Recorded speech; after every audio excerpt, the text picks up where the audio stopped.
ao chamado da Justiça. Agradeço ao Tribunal de Justiça de Minas Gerais, que por seu presidente, desembargador Joaquim Herculano, proporcionou todos os recursos materiais e humanos para a realização deste julgamento. Grata sou a doutora Cristiana Mota Gomes, juíza em exercício na direção do foro desta comarca, que com o seu fiel escudeiro, Herbert Neiva Sucupira, não pouparam esforços para tornar esta Casa da Justiça apta para receber este julgamento. Aos meus fiéis e operosos funcionários, que coordenados pelo zeloso escrivão Jorge Soares da Silva, proporcionaram o efetivo cumprimento de todas as decisões judiciais e atos processuais a tempo e modo. Agradeço a toda a Polícia Militar que nos proporcionou segurança e tranquilidade nesses 5 dias de julgamento. E, enfim, registro meus agradecimentos à Assessoria de Comunicação do Tribunal de Justiça de Minas Gerais e a toda a imprensa que, no seu dever de informar, acompanhou de perto toda a fase investigatória, instrução sumária e plenária. Passo a leitura da sentença. Luiz Henrique Ferreira Romão e Fernanda Gomes de Castro, qualificados nos autos, foram regularmente processados nesta comarca e, ao final, pronunciados como incursos. O primeiro nas sanções do artigo 121, parágrafo 2º, inciso 1, 3 e 4 do artigo 148, parágrafo 1º, inciso 4 e artigo 211, todos do Código Penal. E a segunda como incursa nas sanções do artigo 148, parágrafo 1º, inciso 4, em relação à vítima Bruno Samúdio, e artigo 148 caput do Código Penal em relação à vítima Elisa Samúdio.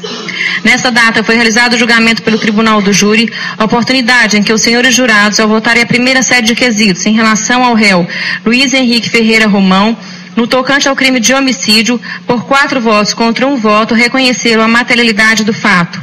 Por 4 votos, reconheceram a autoria, negaram o quesito absolutório e, pela mesma votação, reconheceram as qualificadoras do motivo torpo, o emprego da asfixia e do recurso que dificultou a defesa da vítima.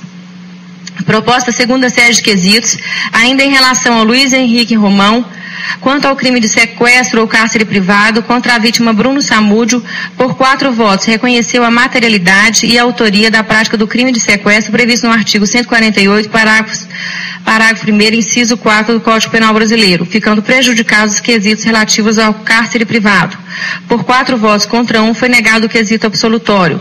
Por 4 votos, foi reconhecida a qualificadora.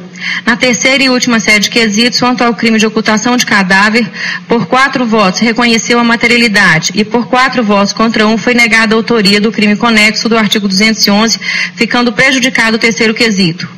Ao voltarem a primeira série de quesitos em relação à ré Fernanda Gomes de Castro, no tocante ao crime de sequestro ou cárcere privado contra a vítima Elisa Samúdio, por 4 votos, reconheceu a materialidade e autoria da prática de sequestro previsto no artigo 148 caput, ficando prejudicados quesitos relativos ao cárcere privado. Por 4 votos contra 1, foi negado o quesito absolutório. Por 4 votos contra 1, foi negado o quesito absolutório. Proposta segunda série de quesitos em relação à ré Fernanda Gomes de Castro, no tocante ao crime de sequestro ou cárcere privado contra a vítima Bruno Samúdio, por 4 votos, reconheceram a materialidade. Por 4 votos contra 1, reconheceram a autoria da prática do crime de sequestro previsto no artigo 148, parágrafo 1º, inciso 4 do Código Penal, ficando prejudicados os quesitos relativos ao cárcere privado. Por 4 votos contra 2, foi negado o quesito absolutório. Por 4 votos, reconheceram a qualificadora. Assim exposto e considerando a vontade soberana do júri, declaro os réus Luiz Henrique Ferreira Romão incurso nas sanções do artigo 121, parágrafo 2º, inciso 1, 3 e 4, artigo 148, parágrafo 1º, inciso 4, e o absolvo do crime previsto no artigo 211, todos do Código Penal. Dou a ré Fernanda Gomes de Castro como incursa nas sanções do artigo 148 caput do Código Penal em relação à vítima Elisa Samúdio e artigo 148, parágrafo 1º, inciso 4 do Código Penal em relação à vítima Bruno Samúdio.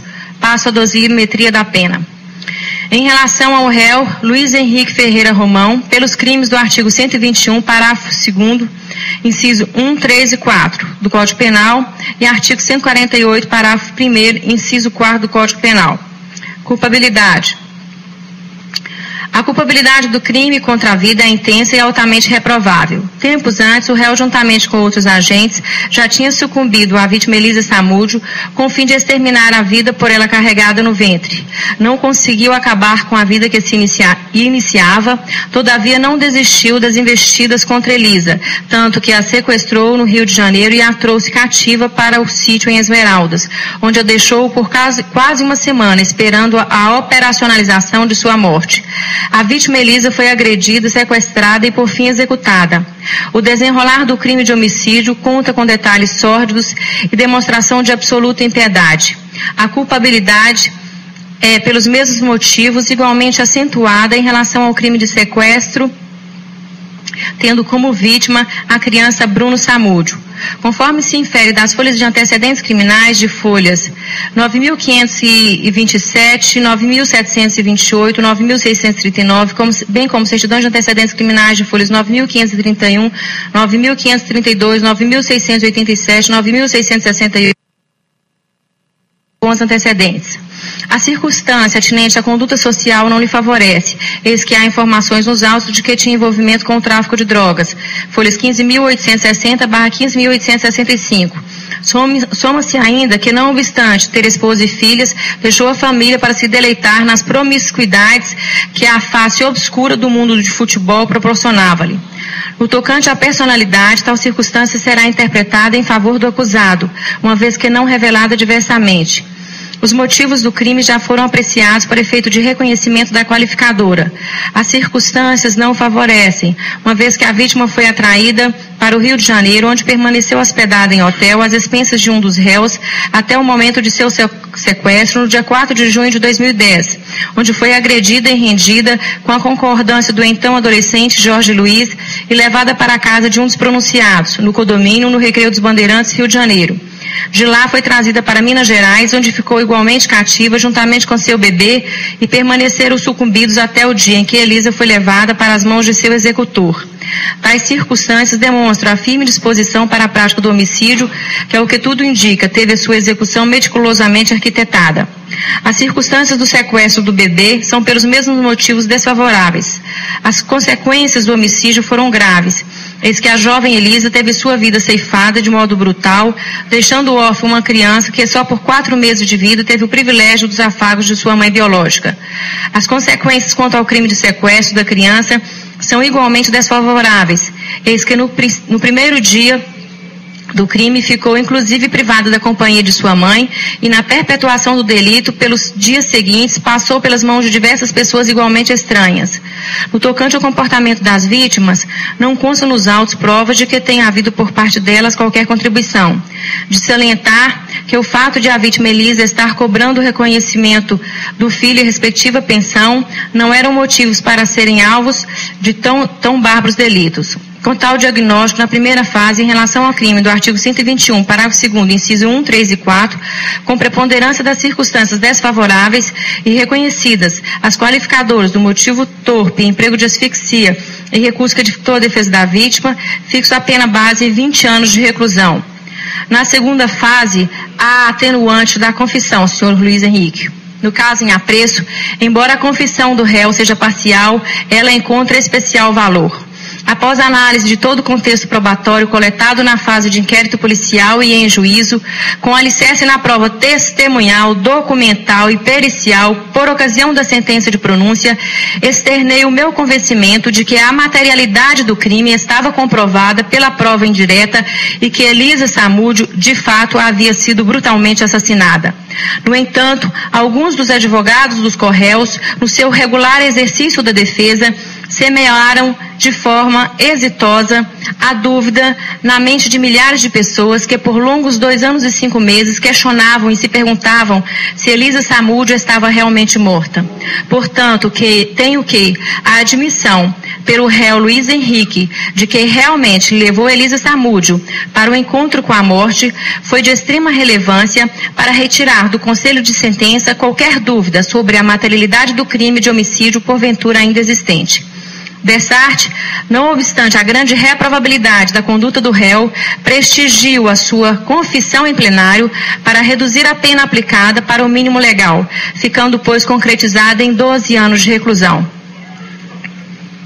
Concretizando nesse patamar, eis que inexistem circunstâncias agravantes ou causas especiais de oscilação.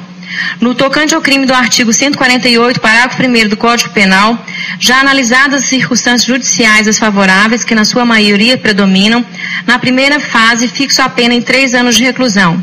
A pena será cumprida em regime aberto, registro que não há atenuantes ou há agravantes. Ficam, pois, as penas totalizadas em 15 anos de reclusão, nos termos do artigo 69 do Código Penal Brasileiro. Em relação à ré Fernanda Gomes de Castro, pelos crimes do artigo 148, parágrafo 1º, inciso 4 do Código Penal e artigo 148, caput do Código Penal. A culpabilidade dos crimes de sequestro em relação às vítimas Elisa Samúdio e Bruno Samúdio é altamente reprovável. Em relação à primeira vítima, embora fugindo do conhecimento da denunciada que o destino de Elisa Samúdio era a morte, prestou inestimável auxílio aos demais envolvidos, não se preocupando com o que seria feito com aquela pobre moça. O bebê, embora em tenra idade, foi submetido ao sofrimento imposto àquela mãe. Conforme se infere das folhas de antecedentes criminais acostados aos autos, bem como certidões de antecedentes criminais, a ré é primária, sendo, pois, de bons antecedentes. A circunstância atinente à conduta social e personalidade são circunstâncias que não lhe desfavorecem, eis que não reveladas diversamente.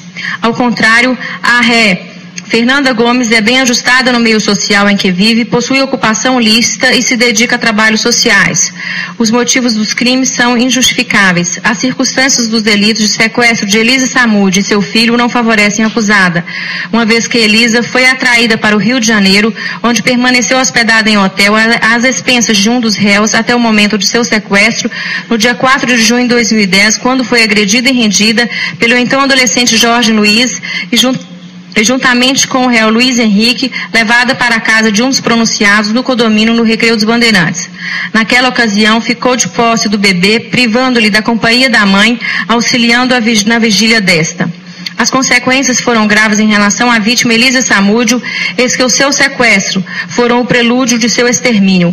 Em relação à criança Bruno Samúdio, as consequências se apresentam igualmente desfavoráveis, uma vez que após o assassinato de sua mãe, foi exposto à orfandade, ficando com destino incerto, até finalmente passar para a guarda de sua avó materna. No tocante ao comportamento das vítimas, não consta nos autos prova de que tenha havido por parte delas qualquer contribuição. Com tal diagnóstico, na primeira fase, em relação ao crime do artigo 148, parágrafo 1º, inciso 4 do Código Penal, considerando-se que as circunstâncias desfavoráveis prevalecem, fixo a pena base em 3 anos de reclusão em regime aberto. Não há atenuantes ou agravantes ou causas especiais de oscilação, ficando neste patamar concretizada a reprimenda.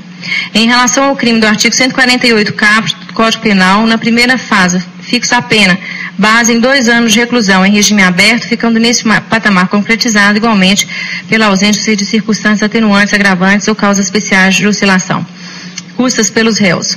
A ré Fernanda Gomes de Castro, presa inicialmente por prisão preventiva, foi colocada em liberdade por ocasião da pronúncia. Ausente os requisitos do artigo 312, poderá recorrer, do Código de Processo Penal, poderá recorrer em liberdade. O réu Luiz Henrique foi preso por prisão preventiva mantida por ocasião da pronúncia. Nesta oportunidade, diante do resultado do julgamento, persistem os requisitos da custódia cautelar. Ademais, não se pode perder de vista a gravidade concreta dos delitos, indicada pelo modus operandi com que os crimes foram praticados, como no caso em que, além da violência perpetrada contra Elisa Samúdio, há ainda a perversidade com a qual foi destruído e ocultado o seu cadáver, impedido inclusive um sepultamento digno para preservar a sua memória. Indiscutível se torna registrar que os crimes descritos nestes autos causam extremo temor no seio da sociedade, não podendo o Poder Judiciário fechar os olhos a essa realidade, de modo que a paz social deve ser preservada, ainda que para tal seja sacrificada algumas garantias asseguradas constitucionalmente, dentre elas ressalto a liberdade individual. Não há ainda como deixar de falar da natureza de um dos delitos em análise, qual seja o homicídio, considerado hediondo a teor do artigo 1º, inciso 1 da Lei 8.072/90, crime doloso punido com pena de reclusão, dotado, pois, de maior censurabilidade jurídico-penal. Por todo exposto, não poderá Luiz Henrique Ferreira Romão recorrer em liberdade. Transitado em julgado, lance-se o nome dos réus no rol dos culpados, comunique-se as condenações ao TRE para atendimento do artigo 15, inciso 3 da Constituição Federal e aos órgãos de identificação criminal nos termos do artigo 809 do Código de Processo Penal. Espécie-se guia de execução AVEC, oportunamente arquivem-se os autos com baixa na distribuição. Sentença publicada em plenário e dela intimadas as partes. 0h06, com marca de contagem